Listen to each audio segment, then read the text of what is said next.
Hey there everyone, this is Samuel Johnson and welcome back to the Lyoko Retrospectives. And today we're going to be discussing episode 2 of Code Lyoko, Seeing is Believing. And since I have absolutely no idea how to properly segue into this, the group is forming a band. Not even joking. I don't know what it's called. I forgot what it's called. There were like two different names. Well, Odd had one and Yumi had one. But that plot is honestly really not that important in the episode. Actually, the main plot is kind of comes into play early on. You see, we see the boys of the group kind of being instructed how a nuclear facility that's nearby works, how it stores up power, how it keeps everything in check, etc. Pretty much during the class, Jeremy ends up asking about the idea of transfer of digitizing and undigitizing particles, though which his teacher just kind of blows off as science fiction. However, during it, their projector malfunctions.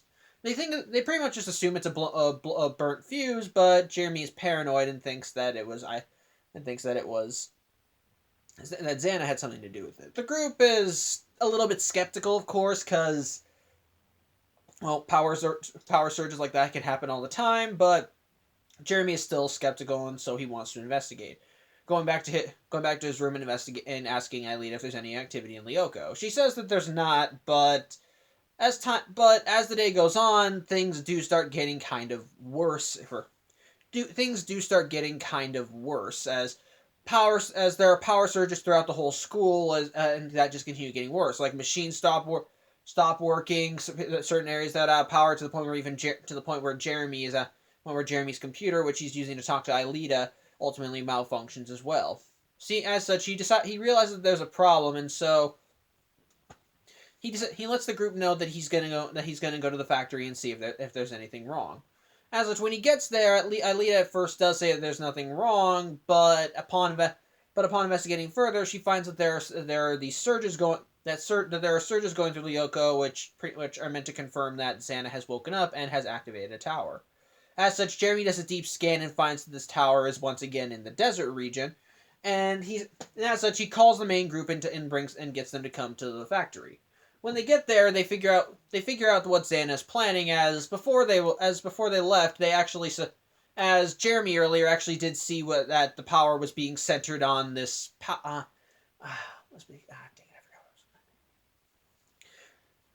The power was just kind of being centered on the was being on electrical wires, and pretty much we later learn in the episode that power is pretty much going out all over town. That power's gone out all over town, and they pretty much are able to piece together what Xana's planning. That Xana is pretty much accumulating all the power that he can into this fuse box, or I forgot the technical term. Sorry. And pretty much the fuse box has a limit. I know it's not a fuse box, but I forgot what it was. I know they said it, but I forgot it. But pretty much, bottom line, it can store up to like 1,000,000 watts of power. It can store up to 1,000,000 watts of power, and once it reaches that limit, Xana can unleash that power any way he wants. They want to know what his plan is, and so Jeremy assumes that whatever it is, that if he has that much power, he can pretty much hit the nuclear plant. The intent being that he's going to cause a meltdown, which I'm guessing would pretty much which pretty much could result in another Chernobyl. Of course, the group thinks it's insane. They have to do something, and Jeremy's first recourse is that they go into Lyoko and shut it down, as he knows where the tower is. But Yumi gives a proper counter argument to this, namely, what if they fail here? As such, because if they don't get this in time, if they don't find the tower in time, and Xana accumulates enough power, that's pretty much it. They're pretty much getting Chernobyl Part 2. As such, she thinks they need to alert the authorities. Jeremy thinks that this is a bad idea, as if they alert the authorities, it would attract undue attention. They'd have to answer questions. They'd probably tell them about Lyoko and the supercomputer and Xana, and they would probably try to shut it down.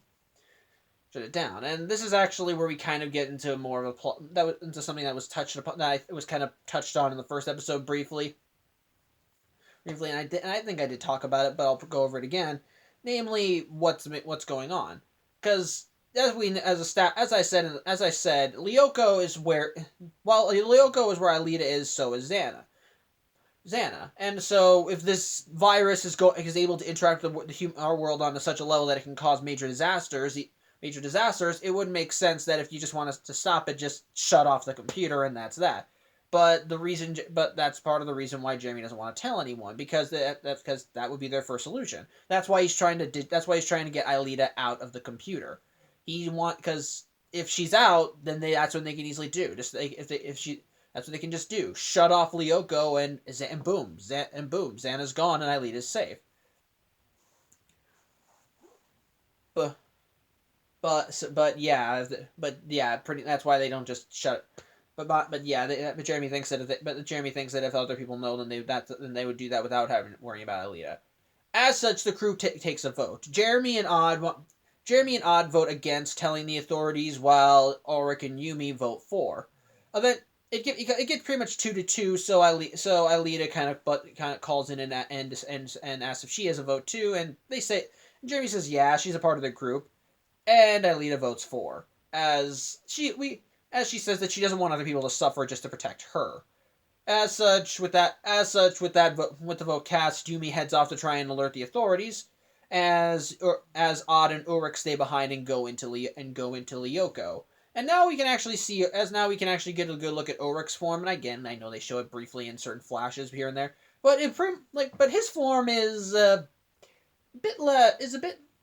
I guess I can say a bit more structured. Like, as I said, Odd's form is pretty much like a cat-human hybrid. Like, he's got the purple claws, the ears, and the fangs, and so forth. Well, Ulrich's is kind of a samurai. Kind of has a samurai motif going for it. He's got like a headband. He's got a sword on his hip. The outfit looks like a traditional samurai ensemble. But of course it still has it still kind of has the video game flair that Lyoko has. As the sword has an energy, the sword can deflect energy blasts and the sword can deflect energy blasts, and it can pretty much, and it's more powerful than other swords. As such, they meet up with Aelita, and we see that one of the ways that Aelita can track activity in Lyoko is through these veins that are scattered about. As we see these things popping out of the ground that are pulsing with red energy that seem to coincide with the pulses that lead to wherever the tower is. As such, with Aelita and Jeremy, since Jeremy's also scanning, they are able to pinpoint that the tower that Xana activated is near an oasis. But when they get to the oasis, they can't seem to find it. The group starts looking around to see if they can to check it out. But when Odd goes to investigate the oasis itself, he finds that the water isn't actually water; it's just another surface. As such, Ulrich, Odd, and Aelita jump through it, and sure enough, that's where they find the tower, just underneath another platform. However, as you do, Xana has the place guarded again. This time by another variety of monster. This one called a crab, and yeah, that's pretty much what they are. Just giant crabs. They don't have the pincers, but they're red and they have the legs and they can shoot lasers. So yeah. In the meantime, though, in the real world, power is still continuing to go up as Yui goes to talk to the principal. For some dumb reason to try and warn him what's going on, but as you do, they don't believe her when she explains what's happening. As such, she actually does go to the proper authorities as the pylon. That's what it is. That was the pylon. As the pylon that's is using to store all the power keeps getting worse and worse, and so, and of course, as the power is continuing to surge, of course, emergency workers are there. And as such, Yumi goes to them and explains what's going on with the power, that the power is going to be used to attack the nuclear plant, and which results in her having to explain Lyoko in the virtual world. In the meantime, though, back in Lyoko, Odd, Ulrich, and Aelita are trying to fend off the crabs, and of course they're going after Aelita since she's the only one that can deactivate the towers. We actually see kind of the video game nature of Lyoko come into play, when a crab goes after Aelita, Odd takes a hit for her, and the hit ends up kind of depleting all of his health. However, we see that in Lyoko, death isn't really death, especially if you're not from Lyoko.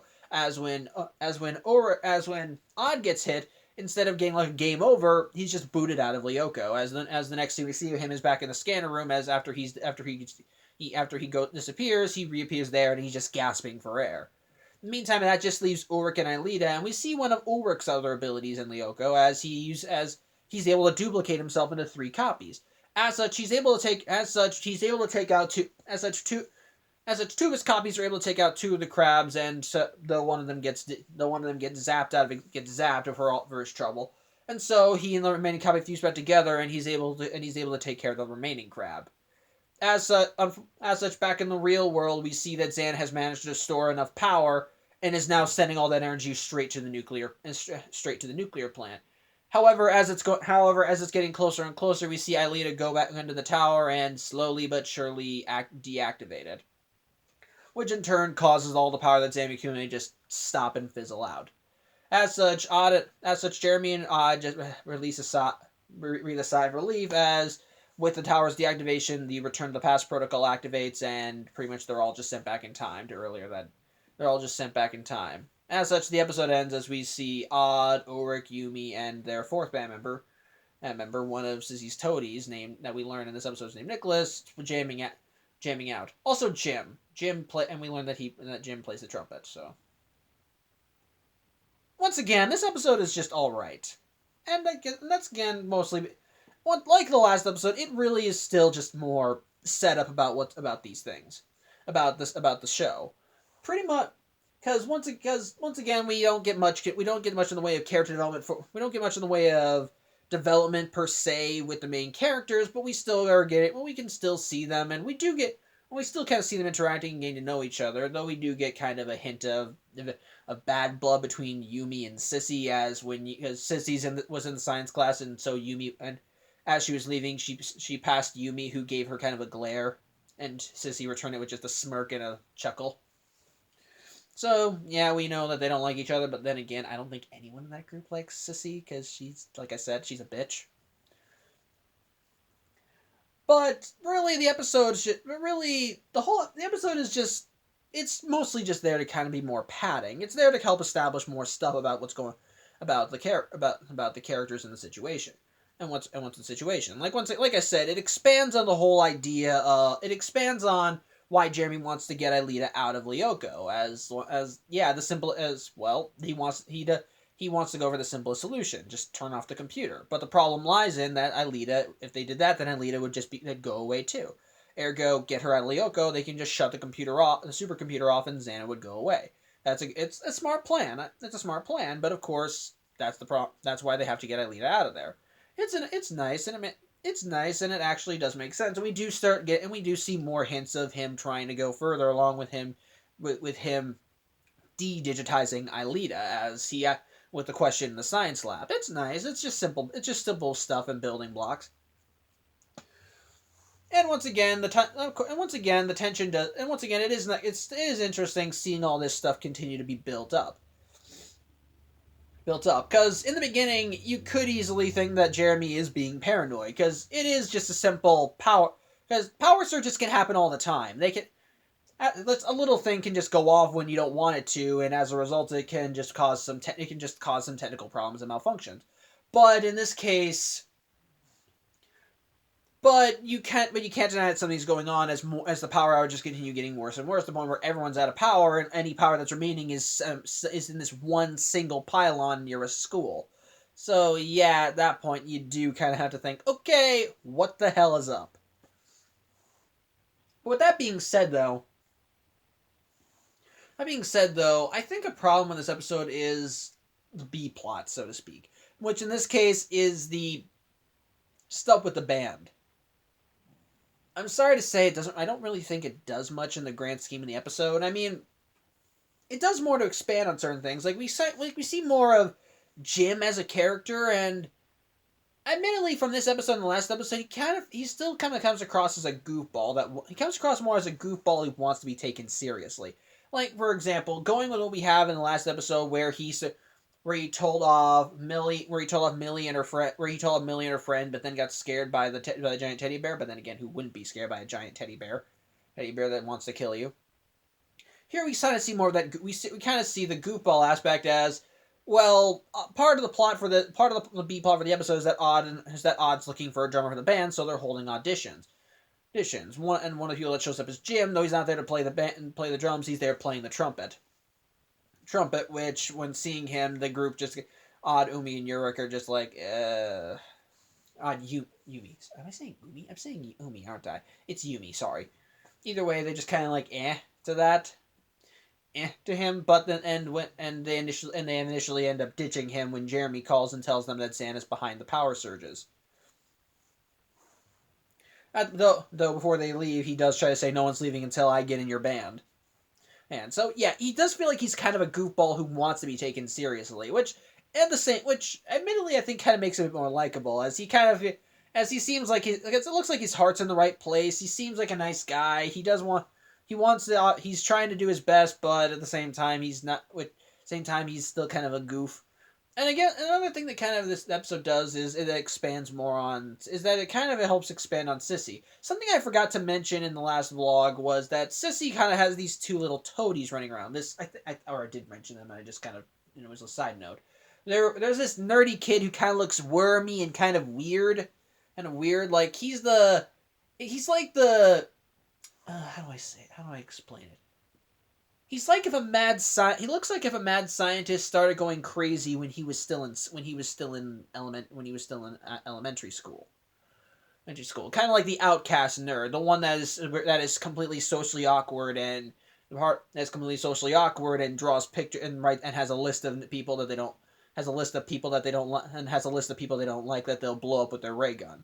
By that same token, her other one kind of looks like the big dumb kid, the one that obviously is there for muscle. But in this case, we learned that kid's name is Nicholas. Nicholas, as it turns out, he wants to be a part, as he ultimately tries out for the band as well. Of course, when he does show up, Odd doesn't want him in the band for two reasons. One, they don't like Sissy and her group, and two, he's got eyes on a girl he likes named Naomi who tried out and honestly wasn't that great. I wouldn't say she was awful, but it's obvious she needs work. Which both Yumi and Ulrich think that is grounds enough not to bring her on, even though Odd wants to. In the end, it all works out. By the end of the episode, we see that they have brought Nicholas on. And they threw a dog a bone and let Jim be a part of it, and his trumpet playing actually is in tune. So that's nice. That's kind of nice, I guess. I guess my biggest problem with it is that in the context of the episode, the whole band thing doesn't really do much for the plot. It does kind of help establish more character, like with Jim, and we start to see a bit more of Sissy's group as Nicholas does want to join it, is genuinely interested in auditioning for their band, and it's nice. I like that. And even Sissy, despite the fact that she knows that she and the group are not on good terms, and even she admits that she wants nothing to do with this. She's still willing to go along because Nicholas wants to go with. So that's okay. I like that.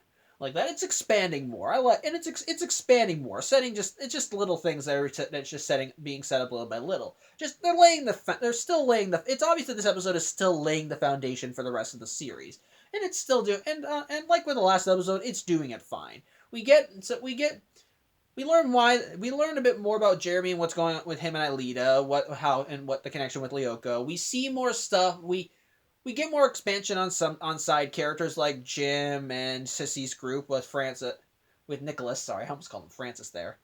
With Sissy's group and Nicholas. The whole power thing is nice. I'm not going to go nuts about using a nuclear reactor thing because they don't actually say it's going to cause an explosion. Cause they imply that it would be a big disaster. They just say it'll be kind of a big disaster, which could mean either an explosion or a meltdown. Both are bad, but a meltdown is more likely. Especially if Xana is able to if Xana can find a way to bypass the security measures that can happen in cases like this, because there are actually security measures for this sort of thing. But yeah, on the whole, yeah, it's still an alright episode. Still laying the foundations for the series and still setting things up. We get some more character stuff with Jim, with Sissy's group, with Nicholas. with just the stuff with Jeremy and Aelita and what's going on with Lyoko. Also, also one last thing. We actually do get another hint of. We actually do get to see a slight bit more of the region of Lyoko. Lyoko, as before Aelita went to the desert sector, we saw her in what we later called the forest sector.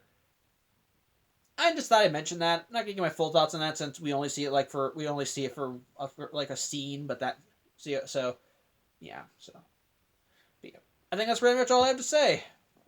All right, episode still works. So yeah, that's pretty much it.